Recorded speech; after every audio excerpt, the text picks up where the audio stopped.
Di dalam surat Asy-Syams Allah bersumpah, yang sumpahnya itu membuat kita hari ini menikmati siang, malam, termasuk badan ini. Dimulai dari bersumpah dengan matahari, wasyamsi, dengan cahaya matahari Allah bersumpah. Sumpah itu hanya boleh dengan Allah. Lalu kenapa Allah bersumpah dengan matahari?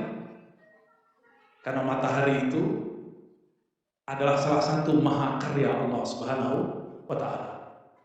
Lalu di tengah ayat, nah ini pendek cerita, Allah kemudian bersumpah, dan pasti ini penting, wa nafsin wa ma sawwaha. Ini berkaitan dengan slogan Ma'had insyaallah. Tapi kita akan baca dengan cara yang berbeda, insya Allah. Allah bersumpah, wa nafsin wa ma sawwaha, demi jiwa dan apa yang telah Allah sempurnakan kepadanya jiwa. Apa yang Allah sempurnakan pada jiwa? Yaitu ruh. Sawwaha biruhi, dengan ruh yang ia tiupkan. Maka dalam tubuh kita ini, Bapak Ibu, tubuh ini dan jiwa di dalamnya Allah pernah bersumpah. Maka jangan main-main dengan sumpah Allah. Itu sebabnya siapa yang membunuh, menyakiti satu jiwa, itu sama dengan membunuh semua jiwa. Karena Allah telah bersumpah dengannya. Ya. Wa nafsiu wa ma sawwaha. Sawwaha, Allah sempurnakan dia dengan ruh. Maka tiada ruh, tiadalah qalbu, tiada hati.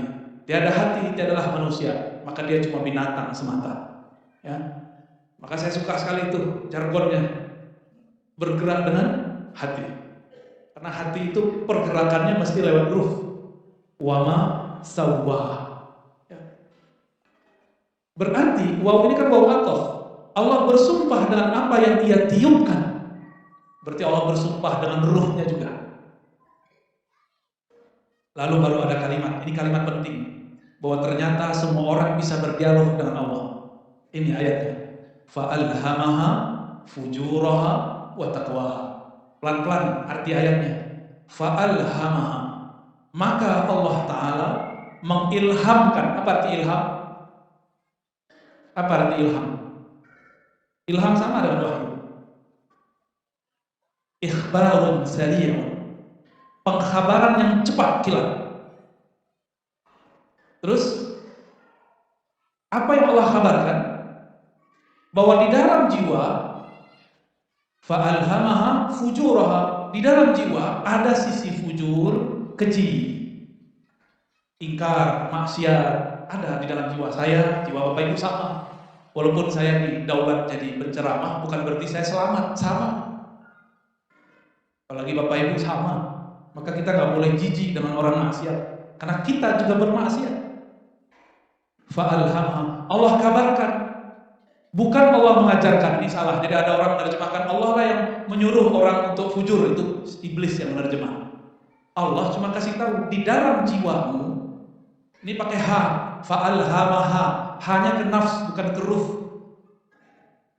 Dan Allah ilhamkan, beritahukan kepada kita setiap saat ini, detik per detik, bahwa di dalam jiwa ada fujur, ada kedurhakaan, ada kekejian, ada keburukan, ada semuanya yang buruk-buruk. Itu namanya fujur.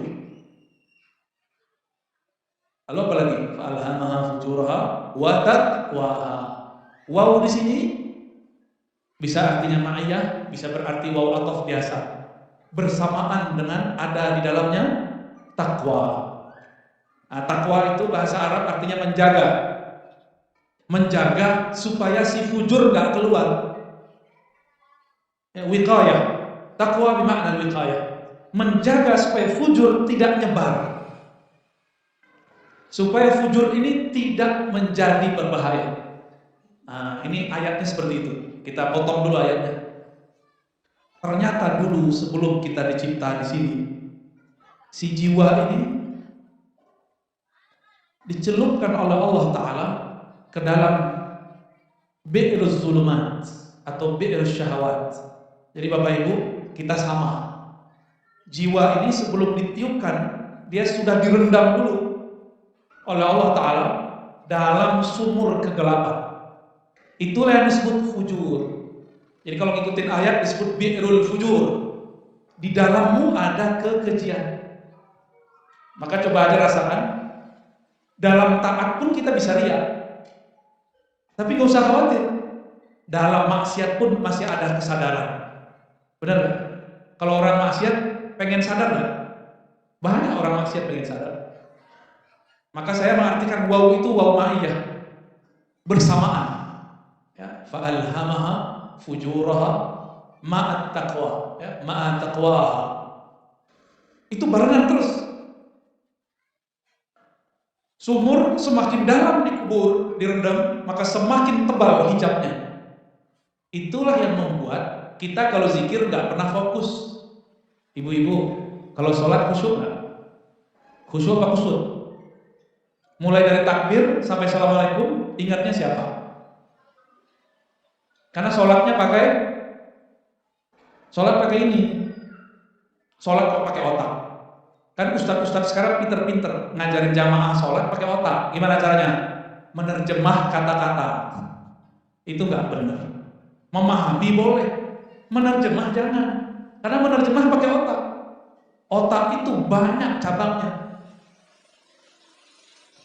Coba, kalau kita pakai pikiran, mikirin bangunan dari 300 meter, menjadi sekarang berapa pakai? 10. Begini, stres. Jadi jangan pernah menghadap kepada Allah dengan ini. Saya mau tanya, anak titipan Allah atau titipan suami? Bapak Ibu pernah pengen anak cowok, dikasihnya apa? Cewek. Pengen cewek, kasih cowok. Pengen cowok cewek gak dikasih. Muka anak pengennya mirip kita, tahu-tahu mirip pasangan kita. Ibu-ibu ini kan paling cemburu nih, bapak-bapak ya. Waktu orang bilang mirip bapaknya, itu ibu-ibu cemburu. Kalau kita dibilang mirip ibunya, kita senang. Berarti yang nafsu ini.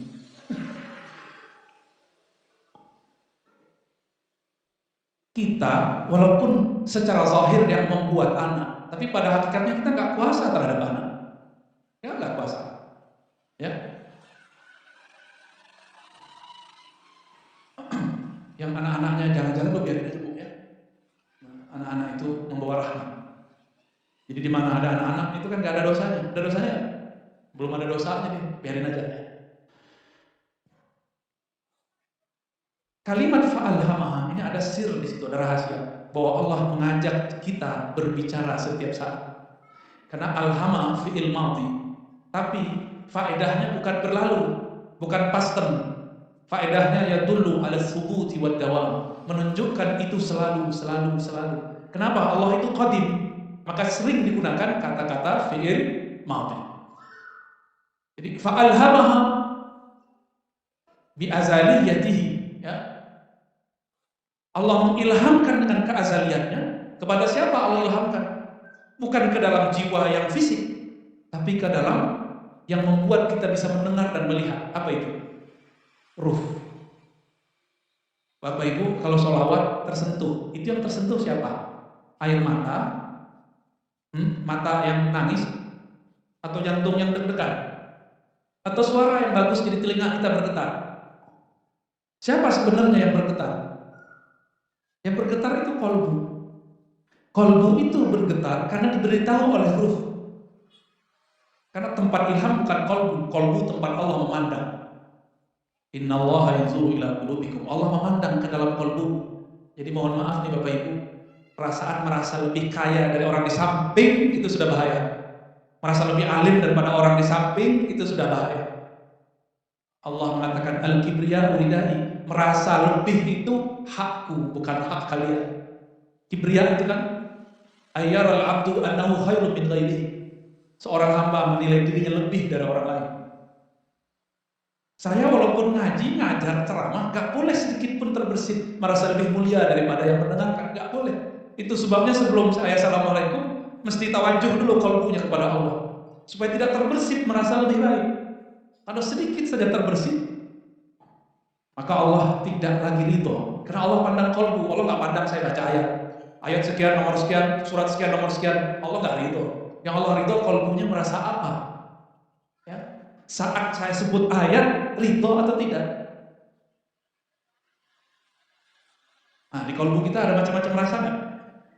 Datang, ya mohon maaf, mungkin yang datang pakai mobil merasa lebih mulia dari yang motor, hati-hati. Ya. Hati-hati. Dimiskinkan Allah nanti hatinya.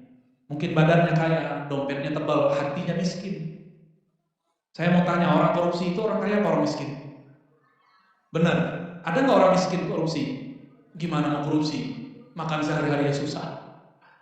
Orang korupsi itu orang kaya. Korupsi kan corruption, merusak. Dia merusak tatanan. Ya orang miskin apa yang mau dirusak? Nah, ayat ini mengajarkan bahwa kita selalu diajak berbicara oleh Allah. Karena Bapak Ibu, kita ini tidak terbiasa menerima kalam-kalam. Nabi SAW ajarkan sholat istikharah. Ya. Sholat istikharah itu sama dengan beli handphone. Beli handphone, pasang kartu, beli isi pulsanya. Coba, Bapak Ibu punya handphone? Punya handphone ya? Handphonenya kalau nggak ada kartunya bisa komunikasi? Udah ada kartunya, nggak ada baterainya bisa komunikasi? Nggak bisa. Udah punya kartu, udah punya baterai, handphonenya handphone smartphone, bukan handphone butut yang lama. Oke? Tapi tidak punya akun, namanya email. Bisa nggak download? Ngambil aplikasi? Nggak bisa. Maksudnya apa? Kalau seorang hamba, dia tidak kenal dirinya, lalu dengan cara apa dia mengambil ilmu Allah? Maka dia harus kenal dirinya. Allah itu gaib atau nyata? Ayo. Atau pertanyaannya salah? Atau dua-duanya benar? Allah itu gaib iya, nyata iya. Allah itu nyata dengan rububiyahnya, somadiyahnya, gaib dengan ahadiyahnya. Nah itu kajiannya panjang. Semoga nanti kalau pulang kampung lagi ke negeri Palang, di Palang dulu sama mertua saya. Oh ternyata Pak Kiai juga tertawan di Palang ya. Kayaknya uang Palang punya aji-ajian. Aji Malang Hati. Bapak Ibu yang melakukan Allah, karena tidak semua kita ngerti Allah itu bicara, maka diajarkan sholat istikharah. Tapi sebenarnya tanpa istikharah bisa bicara. Dicontoh, kalau lagi keluar ziarah di Bonang, ada pengemis, hatinya ngomong kasih nggak? Kasih, benar. Tapi setelah bisikan itu apa? Jangan kasih, uang jahat, gitu nggak? Nah, yang pertama itu Allah lagi bicara ke dalam ruh kemudian kasih tahu ke dalam qalbu. Itu metodologinya. Allah ngomong kepada ruh, beri. Ruh menyampaikan beritanya kepada qalbu. Qalbu itu tempat menyimpan ilmu-ilmu Allah. Di qalbu itu ada banyak lagi struktur-strukturnya. Seperti bangunan ini ada ruangan tamu, ada ruang aula, ada perpus. Nah, di qalbu itu ada perpus namanya sir. Di situ tempat orang menyimpan rahasia Allah. Kalau santri nggak pernah ke library, nggak pernah ke perpustakaan, cakrawala dia dapat nggak? Cerdas nggak dia? Gimana mau cerdas dia jauh dari perpus? Sama, seorang hamba Allah punya qalbu, tapi qalbunya tidak diajak masuk ke dalam perpustakaan qalbunya bernama sir. Maka ilmunya cuma yang tertulis, yang dibaca. Disitulah banyak kiai-kiai ilmunya mentok, berhenti, bingung. Habis ini apa lagi? Karena dia tidak diajak mengenali cara masuk perpus. Kalau ada yang bukan siswa, santri, masuk perpus, diizinkan nggak? Ada pegawai library nggak nih? Maktabah, ada. Diizinkan nggak? Kalau nggak punya ID card? Nggak diizinkan. Inilah yang membuat kenapa kiai-kiai, santri-santri ilmunya mentok. Dia nggak punya kartu masuk ke dalam sirnya sendiri. Ya, apa kartunya? Kartunya sederhana. Ya. Abdullah, menjadi hamba Allah. Hamba Allah tuh nol, nggak merasa pinter. Kalau masih merasa pinter, nggak bisa masuk. Maka setiap hamba, setiap kita ini ada pasang-pasangannya dari Asmaul Husna. Bapak Ibu, Saya sering cerita di luar sana, dulu kita punya presiden, dia penyayang ke semua orang, walaupun beda agama. Namanya siapa? Gus Dur. Nama beliau siapa? Abdurrahman Wahid. Orang Jawa ini kan pengen ngeringkas ya. Abdur, Gus Dur. Kenapa tidak Abdurrahman? Gusman gitu ya. Lucu ya, nggak pas ya. Pasnya Gus Dur.